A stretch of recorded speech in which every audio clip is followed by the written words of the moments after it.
What is up, my friends of YouTube and the interwebs? First things first, I have a fan running. I'm not going to shut it off because it's too damn hot to do that. So if you hear some whirring in the back, that is it. If you don't, if you just hear my voice, perfect. I don't know because I haven't reviewed the video. And like I keep saying, I am not going to go back and edit these videos. Why? Because it takes too much of my time.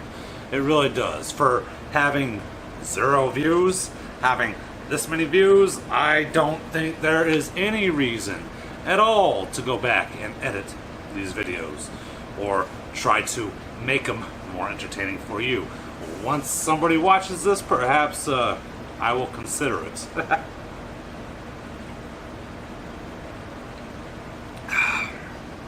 But until then, I'm not.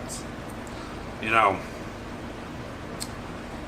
being sober isn't bad, but not drinking is hard. I mean, you have little stresses throughout your life that really just make you want to go drink. I mean, you see people going out every weekend, you see this, you see that, you hear about how people are going to go drink this or drink that, you see it all over social media, look, mimosas in the morning, blah, blah, blah, blah, blah.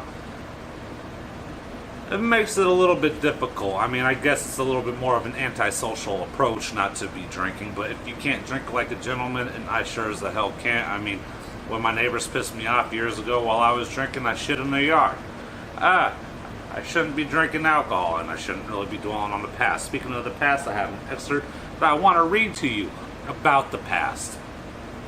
It's on the Smart Recovery website, but before I get into that, before I get into dwelling and living in the past, which is never a good idea, no matter if you're an addict of some sort or if you have addictive behaviors of any sort, but just in general, it's a good principle to live by, to not live in the past, because guess what? You cannot change what happened yesterday, because yesterday happened, it's said and done. It's time to live and focus in the future. Like I said, before I get into that, I was talking a little bit about the social justice degree that Denver University has that just randomly popped up on my Facebook feed because I applied to a university 2 weeks ago for psychiatry. Oh, is it psychiatry? What the fuck is it? Psychology. I applied for psychology. Applied for a BA in psychology, kind of focusing more on drug rehabilitation studies over everything else, mainly because I've had this issue, my people in my family have had this issue, and I might as well understand myself a little bit better in the process. If I can't remain sober, then it's probably not a good idea for me to start counseling those that have addiction issues. But if I can remain sober, I think it's a definite good career path for me. Like I said, if I can't, I will go back to dog training. As you can see in my earlier videos, I've been a dog trainer professionally since 2012. Okay, so it will give me more credentials in that aspect. But anyways, since I applied to this, as you guys know, the cookies hold up, and whatever you start searching, they start like sending you ads for different things that are sponsored in what you've looked for and what you've showed interest in. It's just the algorithms of pretty much everything on the web now. And I thought it was more of a Denver University psychology degree just because that's what I thought it was. It kind of read that way at first, okay? I clicked it, I looked into it. Matter of fact, unfortunately, like I was telling you before, with my camera, my webcam, and streaming and trying to get all the stuff pulled up at the same time, last time I did it, I had a crazy echo, so I'm just filming off my camera, and if I do get into the editing, if I do start getting views, I will make it more accessible. I will start pulling it up, put my face in the corner over here or something, and pulling up what the hell I'm talking about over here. But until I get those views, there's no point. You could just listen to me speak. I mean, hell, people listen to talk radio all the time. So if I'm going to get people watching me, you're going to watch me no matter what. But anyways, it's MSW at Denver University. Okay. It says the MSW at Denver curriculum is designed to build your skills and knowledge as you develop your social work practice.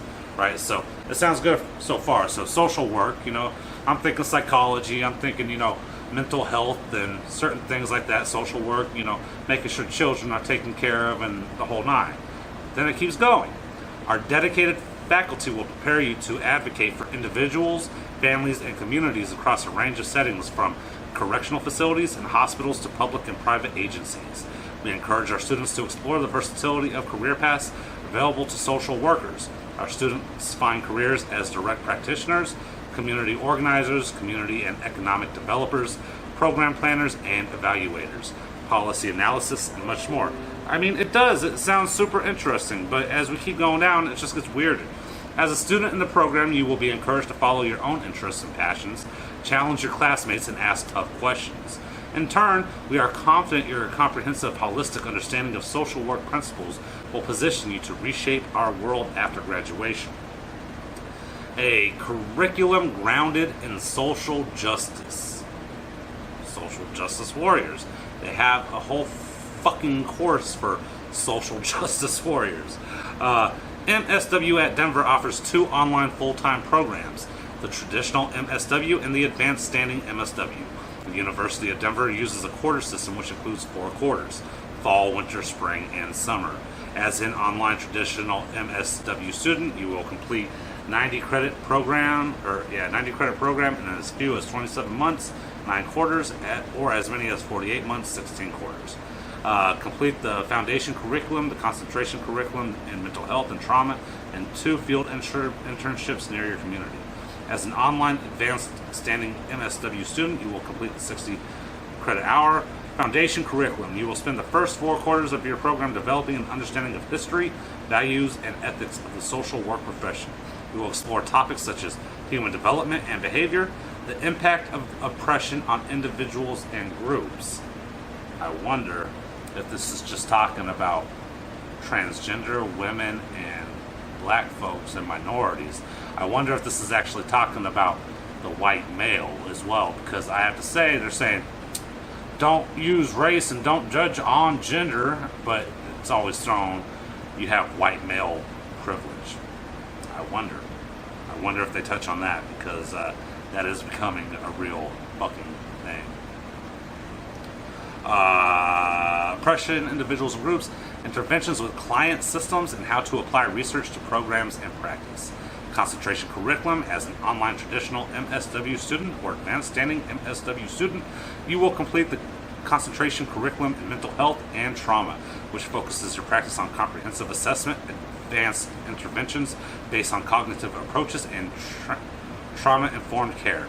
Whether you hope to work in direct practice with clients or in another setting, such as in the judicial system or a corporate environment, your concentration coursework will help you make a positive difference to individuals and families' communities. Please note, if you're blah blah blah blah field in our philosophy, our MSW program is designed to prepare the next generation of social workers with the skills you need to help individual families. Oh my God. Social workers with the skills you'll need to help individuals, families, and communities combat injustice. Our MSW program is designed to prepare the next generation of social workers with the skills you need to help individuals, families, and communities combat injustice and oppression. There is no limit to the change you can create as a social worker, so we strive to empower you toward culturally responsive, critical practice, no matter the setting. That means we embrace the full scope of social work. I mean, perhaps I should. After I'm done getting my bachelor's, perhaps... After I'm done getting my bachelor's, perhaps I should go and do this. Because, I mean, if these liberals that do not stand for political correctness, or you have to be politically correct with everything, these non-binary, A+, PPP, dog, meat, whatever, people are actually getting these degrees and they're going to be shaping our future. Perhaps people that have rational thoughts and do not get offended over pronouns. I mean, you know how many times growing up jokes were made? Look at her, just talking. I didn't get offended. I may have not been their friend, I may have not hung out with them if they continued to be asshats. I mean, I probably left them alone, but I didn't get offended. I didn't need a safe space. But now with all this stuff going on, man, you know, my best friend back in the day, Haley, man, I'm not sure to this day, but she's gay. She's a lesbian, man. She dresses like a dude and shit. But I guarantee you, when you say she, her, you know, I've seen her on Facebook. I mean, we're not friends. We haven't talked to each other since we're like 12 or 13. But I'm pretty sure she doesn't get offended when you say she. All these old school lesbians aren't like, oh my God, he called me a she. I mean, they got a vagina. They're a chick. They know what they are. And for the trans people that want to fucking go around and say that they feel like a woman, good for them. I mean, if you look like a woman, I'm not going to call you he. You know, it's really embarrassing for me, though, when they hit on me. Not so much anymore. I got fat. But back in the day, man, I had a bunch of trans chicks, trans dudes, whatever, transgenders that dressed up as women, dude looked like a lady, came up to me and started hitting on me. It made me feel very uncomfortable. I mean, it really did. I didn't go around beating the shit out of them for doing so, you know. I mean, they have their own preference. I wasn't about it. It's none of my business, really. I mean, you know, I just think it's funny because back in the 70s, Aerosmith came out with Dude Looks Like a Lady, right?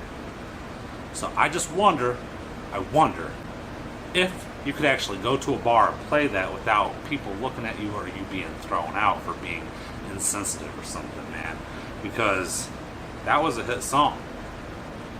Can we still sit there and say stuff like that? No, we can't. We are unable to. And if we do, we're harassed, we're chastised. I mean, you can't even make a simple mistake. I mean, I wouldn't be going out of my way and calling whatever these people are a he, she to offend them. And no, I'm not going to be asking, what is your pronoun? And I don't think anybody necessarily should have to ask that. But these kids that are coming off of these college campuses, they're sitting there begging to be asked what their fucking pronoun is. Like, that doesn't make any sense to me, and I don't think that has any place in our society. I think we have bigger issues to worry about. I mean, we really, in the big scheme, in the big picture of things don't really mean anything, but I think we have bigger things that we could concentrate our efforts on than worrying about if this person called me a he, she. Well, if they said he, she, that's just kind of fucked up. I mean, I can understand you getting offended over that, but they called you a he and you refer to yourself as a she. It just fucking blows my mind. So, you know, I am kind of curious. Maybe I will enroll in the school, because if these wackos and these nut jobs are actually going to be determining whether I am able to keep my kids, or when my kid has a kid, if he's able to keep his kid, and if he's referring to his child as a correct pronoun, and if they decide that, oh, you're using he, but your child told me that they identify as a she, so you are unfit to be a parent, that shit scares me. That right there, they're all fighting for, you know, no KKK, no fascist USA, blah, blah, blah, all that shit. But you're telling me that you're pinpointing this and you're going to be dictating that. To me, that is way more fascism than what Trump is about, you know. All that shit in Charlottesville, it's already been discussed, but, I mean, some of those people weren't there that were KKKs. I mean, they didn't agree with certain things and certain beliefs. I mean, but, dude, they weren't all about racism. Not every single one of them. There were people there that were. I mean, but you got the Black Panther Party, the Black Lives Matter. I mean, a lot of those folks are racist, and they want to hurt white people as well. I mean, it's just, it's in every culture where you have this stuff. Oh, another thing that really boggles my mind is this cultural appropriation bullshit. I mean, dreads, I've been thinking about getting dreads. They're like, oh man, that's just how black people's hair is. Yo, man, if I don't wash my hair, I'd have dreads too, man. I can get dreads, and it's not a cultural freaking appropriation thing. My people had dreads back in the day as well, you know? I think every culture had dreads sometimes, but, you know, these black folk looking at these white people saying, hey, man, that's cultural appropriation because of what? I mean, holy moly. Dude, everybody's so sensitive this day and age. You know what they called that back when I was growing up, and which wasn't too long ago? I should have graduated high school back in 2004, so it wasn't too long ago. I grew up in the 90s. They called that being a pussy. Grow some fucking balls. Stop being a bitch. I mean, stop being a fucking pussy, man. Come on. For real. But anyways, I guess I'm living in the past, because in the past, you know, we didn't let that type of stuff worry us, you know? What we worried about was not dying. We worried about not getting shot in the street, not getting stabbed. You know?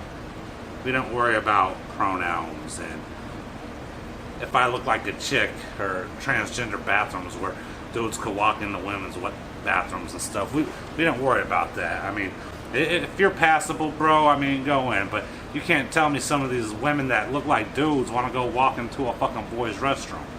Now, I understand if they are chicks and they get kind of pissed off for walking into a girl's room and they get thrown out, I could understand, man. Call ABC Action News. But you know what we did back in the day? We said our piece to whatever store manager, called them a fucking dick, and we went on our way and went to somewhere else that would be fine, and we kind of just boycotted and stopped going there. We told our friends, our family, that we're not going to go there. Anyways, let's get on to what originally I said we're going to go on to. Talking about the past. I'm going to read it. It's coping statements for dealing with yesterday.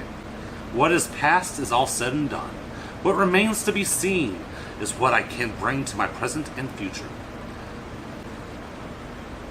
Better for me to concentrate on what I'm doing today rather than on what I did or didn't do yesteryear. Better to do in the present than to stew about the past. The past isn't going to get any better. Poor decisions made in the past do not have to be repeated in the present. Because something once happened doesn't mean that it has to continue to happen. No matter how bad any event was, I do not have to allow it to continue to have a negative influence on my life. I cannot rewrite history and change what has already happened. Whining and screaming about the injustices and unfairness of the past will only take a bad situation and make it worse. I don't have to be the one person in the universe to have been treated with total fairness and kindness, and I don't have to moan and groan about the fact that I wasn't. I'm going to put more money down on what can yet be made to happen than on what has already happened. Having been treated unfairly in the past is all the more reason to treat myself fairly in the present. Now that I have been shown how not to treat people, I can have a better start on how to treat them. I don't have to take the unkindness of the past and turn them into insults in the present. I can use what did not kill me in the past to make myself emotionally strong in the present. I may have suffered deprivation in the past, but I have not been degraded or demeaned by it. Demeaningness is a state of mind that only I can give myself, and I've got better things to do than rake myself over the coals. People treating me like dirt in the past does not mean that I am dirt. Feeling sorry for myself, angry towards others, guilty or ashamed for getting the short end of the stick in the past will only continue to keep me from achieving happiness in the present and future. I am an active stewing in my own juices, participant in my present victimization, and can choose instead to make plans to move forward with my life. What I tell myself today is much more important than what others have told me in the past. Past experiences do not represent me. Rather, they represent things I have experienced. They do not make me into a better or worse person. The enemy is not my past. The enemy is my way of thinking about my past. Going on an archaeological dig of my past in an effort to explain my present difficulties is like trying to find a needle in a haystack, and will only divert me from present problem solving. Everything that has happened in my life happened. Therefore, I better get off my high horse and stop pig-headedly demanding that it should not have occurred, when in truth it did occur. What has happened to me is not nearly as important as what I decide to do with it. I will try to be successful in putting my past behind me by changing my thoughts and feelings about it, but I don't have to put myself down if I fall short of put it behind me mark. So, yeah, that basically sums up exactly what I was talking about the social justice warriors and everything else, and how they feel and all this other bull boo hockey crap, but it also applies to me, and it probably applies to you as well. Well, my time is running short. My 21 minutes is almost up. I got a minute to talk to you guys, approximately. So, if you like the video, please like, I guess subscribe if you want to, but everyone's saying it's not really important these days if you subscribe. If you want to, please do. Comment below if you have anything to say. I would love to hear from you. I have nothing better to do and not really a following, so I will chat with you. Who knows? Maybe I'll make a video. Until next time, people, bye!